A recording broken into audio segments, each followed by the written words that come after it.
اعوذ باللہ من الشیطان الرجیم بسم اللہ الرحمن الرحیم الحمد للہ رب العالمین الرحمن الرحیم مالک یوم الدین ایاک نعبد و ایاک نستعین اہدنا الصراط المستقیم صراط الذین انعمت علیہم غیر المغضوب علیہم ولا الضالین اللہم صلی علی محمد وعلی آل محمد كما صليت على إبراهيم وعلى آل إبراهيم إنك حميد مجيد اللهم بارك على محمد وعلى آل محمد كما باركت على إبراهيم وعلى آل إبراهيم إنك حميد مجيد رب اشرح لي صدري ويسر لي أمري واحلل عقدة من لساني يفقهوا قولي رب زدني علما رب زدني علما رب زدني علما وعملا نحمده ونصلي على رسول الكريم اما بعد فاعوذ باللہ من الشیطان الرجیم بسم اللہ الرحمن الرحیم السلام علیکم ورحمۃ اللہ وبرکاتہ۔ آج ہمارا جو سبق ہے وہ ہے آیت نمبر 38 سے 41 تک 42 تک، ٹھیک ہے۔ قُلْنَا اهْبِطُوا مِنْهَا جَمِيعًا فَإِمَّا يَأْتِيَنَّكُم مِّنِّي هُدًى فَمَن تَبِعَ هُدَايَ فَلَا خَوْفٌ عَلَيْهِمْ وَلَا هُمْ يَحْزَنُونَ۔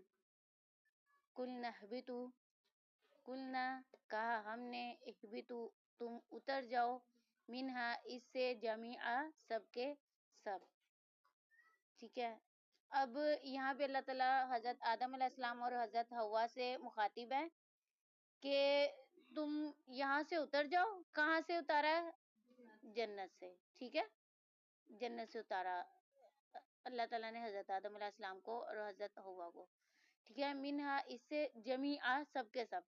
اب جمیعا کہا ہے یعنی کہ سب کے سب، تو ان کے ساتھ ہو سکتا ہے کہ وہاں پہ ان کی اولاد بھی تھی، ٹھیک ہے، یا کچھ اور بھی جو ہے وہ یا تو مطلب جانور پرندے وغیرہ تھے، ٹھیک ہے، جن کو سب کو اللہ تعالیٰ نے جنت سے زمین پر بھیج دیا۔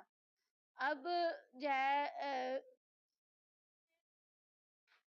جو یعنی کہ کہا جاتا ہے کہ جو شیطان ہے نا وہ حضرت حوا اور حضرت آدم علیہ السلام کے پاس جو ہے نا وہ ایک سانپ کی شکل میں پہنچا تھا، ٹھیک ہے، اور اس سانپ کو جو ہے نا وہ لے کے گیا تھا،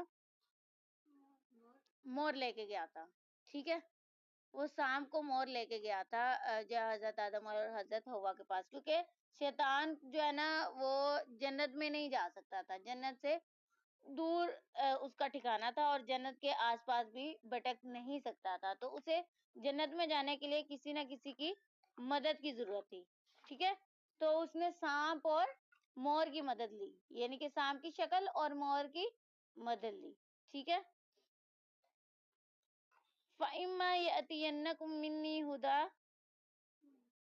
بس اگر آئے تمہارے پاس ہدایت، فَمَن تَبِعَ هُدَايَ، تو جو کوئی اس ہدایت کی پیروی کرے گا، فَلَا خَوْفٌ عَلَيْهِمْ، تو اس پر کوئی خوف نہیں ہوگا، وَلَا هُمْ يَحْزَنُونَ، اور نہ وہ کبھی غم زدہ ہوں گے، غمناک ہوں گے۔ اب اللہ تعالیٰ نے جب ان کو نکال دیا جنت سے تو ان سے کہا تھا کہ تم لوگوں میں سے بعض جو ہے وہ بعض کے دشمن ہوں گے، ٹھیک ہے، یعنی کہ ان کی اولادیں جو ہے کچھ اولادوں کی دشمن ہوں گی۔ اور پھر یہاں پہ اللہ تعالیٰ فرماتے ہیں کہ اگر تم لوگوں میں سے کسی کے پاس ہدایت آئے تو جو کوئی اس ہدایت کو لے لے گا تو اس کے لیے امان ہے، یعنی کہ وہ بلا خوف جو ہے وہ رہے گا، اس کے لیے نہ دنیا میں خوف ہوگا اور نہ ہی آخرت میں خوف ہوگا۔ اب یہاں پہ ہم سب کے پاس ہدایت آئی ہے نا، ٹھیک ہے، تو اگر ہم اس ہدایت کو اپنے اوپر پورا کا پورا لیں گے تو ہم دنیا اور آخرت کے ہر خوف سے بری ہو جائیں گے۔ کیسے؟ ایک تو نمبر 1 ہمیں پتا ہوگا کہ ہم جو ہے وہ سیدھے راستے پہ، ہدایت کے راستے پہ ہیں، ٹھیک ہے۔ اگر ہم پہ کوئی پریشانی کوئی مشکل آتی ہے تو وہ اللہ کی طرف سے آزمائش ہے، کیونکہ ہم سیدھے راستے پہ ہیں، ہمیں پتہ ہے کہ ہم ہدایت کے راستے پہ، ہم نماز قرآن پڑھتے ہیں، کسی کی غیبت نہیں کرتے، چغلی نہیں کرتے، چوری نہیں کرتے، ٹھیک ہے، کسی کو ہاتھ سے زبان سے ایذا نہیں دیتے، تو مطلب ہم ہدایت پہ ہیں، ٹھیک ہے۔ ہم اللہ تعالیٰ کی دی گئی روشنی کو پورا پورا لے رہے ہیں، اللہ تعالیٰ کی عبادت کر رہے ہیں تو اللہ کی دی گئی روشنی کو پورا پورا لے رہے ہیں، ٹھیک ہے؟ تو اگر ہم پورا پورا لے رہے ہیں تو مطلب ہم جو ہے وہ ہدایت پہ ہیں، اور ہم کو جو ہے وہ آخرت میں سرخرو اللہ تعالیٰ کر دیں گے، ٹھیک ہے؟ تو اس لحاظ سے ہمارے اندر جو ہے وہ کوئی خوف اور کوئی خطرہ نہیں آئے گا، نہ کوئی غم ہمیں ستائے گا. کوئی مشکل آئے گی بھی تو ہم کیا کہیں گے، یہ اللہ کی رضا ہے، اور الحمدللہ شکر ہے اللہ پاک کا، اس نے ہمیں جس حالت میں بھی رکھا، اس نے ہم پر آزمائش ڈالی ہے، تو یہ بھی اللہ تعالیٰ کی اس میں کوئی نہ کوئی مصلحت ہوگی. اس لحاظ سے ہمیں جو ہے وہ نہ تو دنیا میں غم ہوگا، نہ ہی آخرت میں اللہ تعالیٰ ہمیں کوئی غم آنے دیں گے. ٹھیک ہے، والذین کفروا وکذبوا بآیاتنا اولئک اصحاب النار ہم فیہا خالدون. اور جن لوگوں نے کفر کیا، ٹھیک ہے، اور تکذیب کی یا جھٹلائے ہماری نشانیوں کو، ہماری آیات کو، یہی لوگ جو ہے وہ جہنم میں رہنے والے ہیں، یا اہل جہنم ہے، اہل آگ ہیں، اور وہ اس میں ہمیشہ رہیں گے. پہلے اللہ تعالیٰ نے کن کے بارے میں کہا، کن کے بارے میں بات کی؟ ہدایت یافتہ لوگوں کے بارے میں. مطلب اللہ نے کہا کہ اگر تم لوگوں کے پاس ہدایت ہے تو تم لے لو، تو اگر تم ہدایت لے لو گے تو جو ہے وہ تم پر کوئی خوف و غم نہیں ہوگا. اور جو لوگ جو ہے وہ اس ہدایت کو جھٹلا دیں گے، جو کافر ہو جائیں گے، انکار کر دیں گے اللہ تعالیٰ کی آیات کا، اللہ تعالیٰ کی نشانیوں کا، اور جھٹلا دیں گے ان کو، تو ان کے لیے کیا ہے؟ جہنم ہے، آگ ہے، ٹھیک ہے؟ یہی لوگ آگ کے رہنے والے ہیں. اصحاب النار مطلب آگ کے رہنے والے، نار کا مطلب جہنم یا آگ ہوتا ہے، ٹھیک ہے؟ اور وہ وہاں پہ ہمیشہ رہیں گے.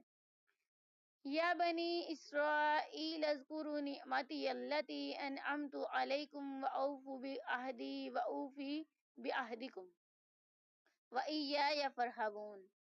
اب یہاں پہ اللہ تعالیٰ بنی اسرائیل سے مخاطب ہے. یا کا مطلب ہوتا ہے اے، ٹھیک ہے؟ تو یا ہم کسی بھی نام کے ساتھ لگا سکتے ہیں، اس کا مطلب یہ نہیں ہوتا ہم کہ کسی سے ہم مدد مانگ رہے ہیں، ٹھیک ہے؟ اب یہاں پہ اللہ تعالیٰ نے خود بنی اسرائیل کے ساتھ کیا لگایا؟ یا بنی اسرائیل، ٹھیک ہے؟ بنی کا مطلب ہوتا ہے بیٹے، اور یا کا مطلب اے ہوتا ہے، ٹھیک ہے؟ تو اے ہم کسی بھی نام کے ساتھ کسی کو بھی مخاطب کرتے ہوئے ہم اے یعنی کہ یا لگا سکتے ہیں، ٹھیک ہے؟ تو اللہ تعالیٰ فرماتے ہیں کہ اے یعقوب کے بیٹو، اسرائیل جو ہے نا حضرت یعقوب کا لقب تھا. تو یہاں پہ اللہ تعالیٰ فرماتے ہیں اے بنی اسرائیل یعنی کہ اے یعقوب کے بیٹو، تم یاد کرو وہ نعمت کو جو اللہ تعالیٰ نے تم پر انعام کی، ٹھیک ہے؟ جو اللہ تعالیٰ نے تم پر انعام کی، اس نعمت کو یاد کرو، اور اپنے وعدے کو پورا کرو. کس وعدے کو؟ جو وعدہ تم نے میرے ساتھ کیا تھا، بیاہدی میرے ساتھ کیے گئے وعدے کو پورا کرو، میں تمہارا وعدہ کو پورا کروں گا، ٹھیک ہے؟ یعنی کہ اللہ تعالیٰ نے بہت سارے وعدے ہمارے ساتھ کیے ہیں، ٹھیک ہے؟ کہ ہدایت پہ چلیں گے تو غم نہیں ملے گا، ٹھیک ہے؟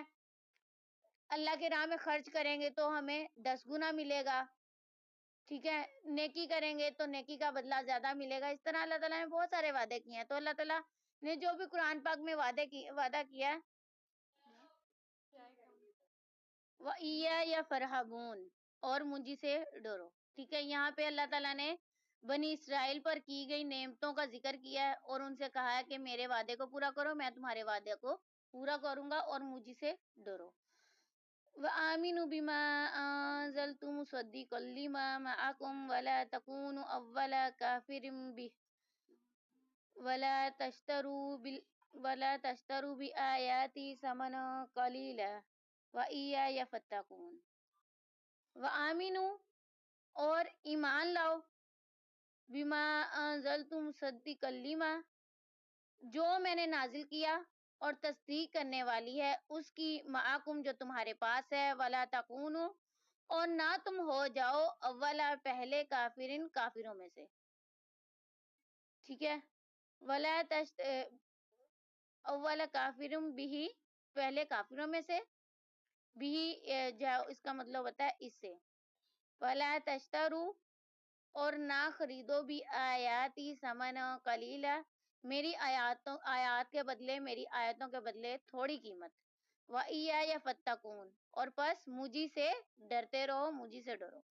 اب یہاں پہ اللہ تعالیٰ جو ہے وہ بنی اسرائیل سے مخاطب ہیں، اور بنی اسرائیل سے اللہ تعالیٰ فرماتے ہیں کہ تم سب سے پہلے ایمان لاؤ، ٹھیک ہے، جو میں نے ابھی قرآن پاک یعنی کہ جو نازل کیا اس پر ایمان لاؤ، اور یہ کتاب جو ہے وہ تمہاری کتاب کی تصدیق کرتی ہے، کیونکہ بنی اسرائیل جو ہے وہ سب جانتے تھے، ٹھیک ہے، اور یہ اللہ تعالیٰ سے جو ہے نا بار بار دعا کرتے تھے کہ اللہ پاک جو ہے اللہ تعالیٰ ہم پر جو ہے نا نبی ہماری طرف بھیج، ٹھیک ہے، اور ہمارے لیے کوئی راہ مقرر کر کہ ہم جو ہے وہ کافروں سے جو ہے وہ جہاد کریں، ٹھیک ہے، کیونکہ وہ لوگ حضرت موسیٰ علیہ السلام پر اور حضرت عیسیٰ علیہ السلام پر ایمان لائے تھے، ٹھیک ہے، ایمان رکھتے تھے، اور جو ہے وہ ان کی مطلب ان کی پیروی کرتے تھے. کچھ چیزوں کو تو مانتے تھے، کچھ چیزیں انہوں نے آلریڈی چینج کر دی تھی، اور لیکن وہ ان میں سے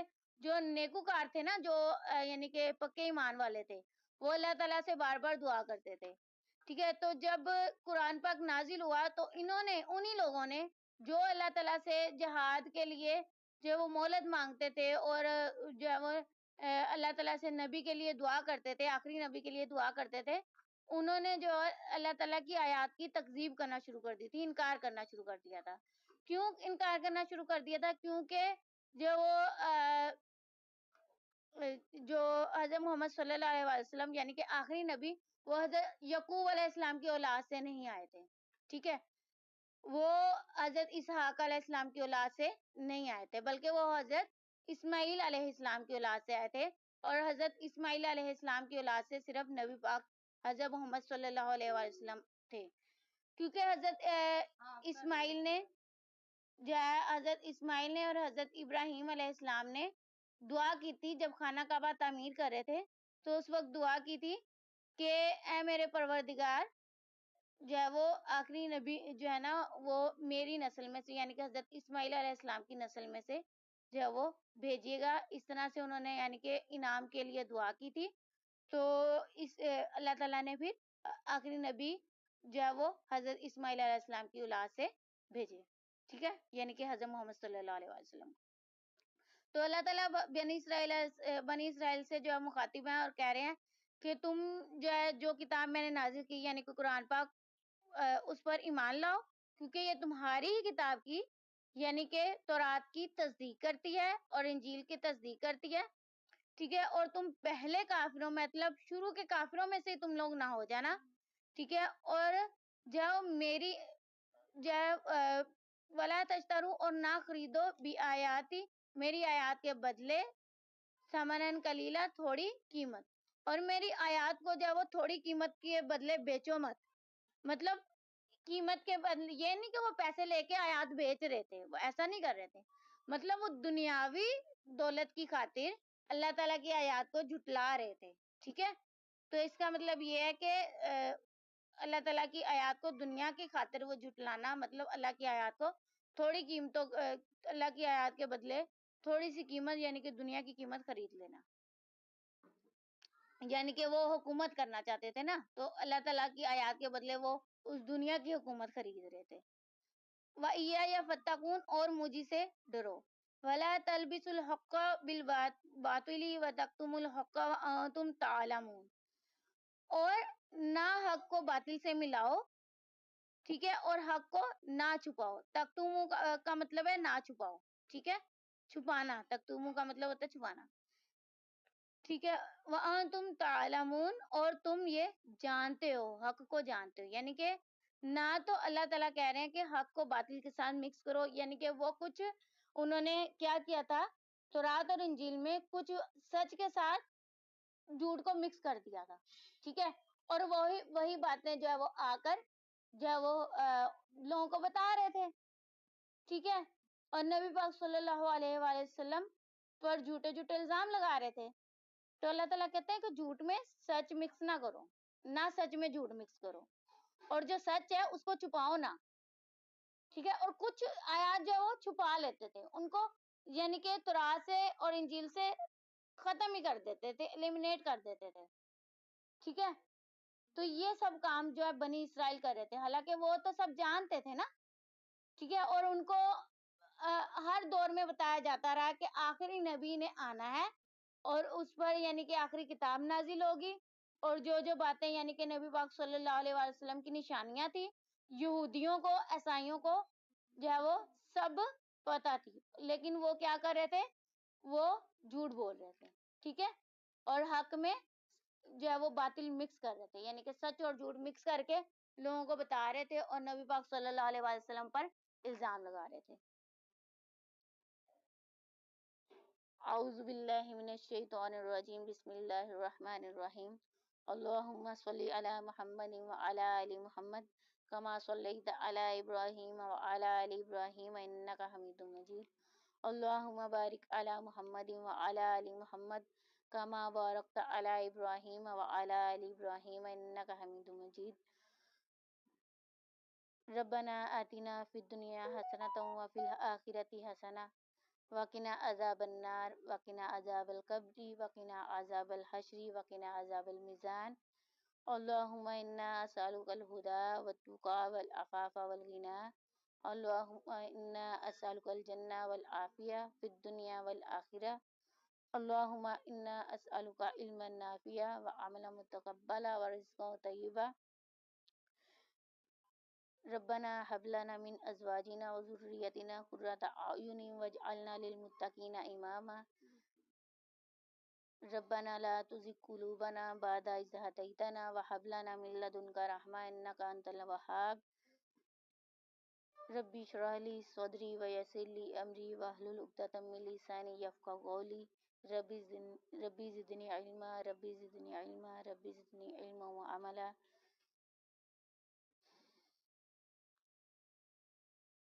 رب ارحمهما كما ربياني صغيرا رب ارحمهما كما ربياني صغيرا رب ارحمهما كما ربياني صغيرا، آمین ثم آمین یا رب العالمین۔